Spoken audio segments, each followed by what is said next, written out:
पाकिस्तान की 15वीं असेंबली को आईनी मुद्दत मुकम्मल होने से 2 रोज़ कबल ही तहलील कर दिया गया है।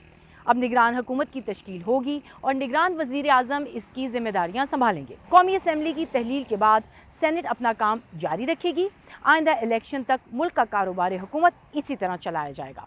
इस वक्त सबसे अहम सवाल यह है कि इलेक्शन कब होंगे। पाकिस्तान के आइन के मुताबिक अगर कौमी असेंबली वक्त पर तहलील होती तो इलेक्शन कमीशन के पास आम इंतखाबात कराने के लिए 60 दिन का वक्त होता है, लेकिन क्योंकि कौमी असेंबली को इसकी आइनी मुद्दत ख़त्म होने से सिर्फ 2 दिन पहले तहलील किया गया है, इसलिए इलेक्शन कमीशन के पास नए इंतखाबात करवाने के लिए 90 दिन का वक्त है। यहाँ तक बज़ाहिर सब कुछ वाज़ेह है, लेकिन आप सोच रहे होंगे कि इसके बावजूद इलेक्शन होने के बारे में बेयकीनी क्यों पाई जाती है। इसका जवाब ये है कि हुकूमत ख़त्म होने से पहले मुश्तरका मुफादात काउंसिल ने 2023 में होने वाली मरदमशुमारी के नताइज को नोटिफाई कर दिया है और इसी के तहत इलेक्शन कराने पर इत्तफाक किया है। ताज़ा तरीन मरदमशुमारी के मुताबिक पाकिस्तान की आबादी 24 करोड़ से ज़ायद है और इन नताइज के नोटिफिकेशन के बाद इलेक्शन नई हल्का बंदियों के तहत होंगे। नई हल्का बंदियों का मतलब ये है कि मरदमशुमारी के नताइज आने के बाद अब 18 साल की उम्र को पहुँचने वाले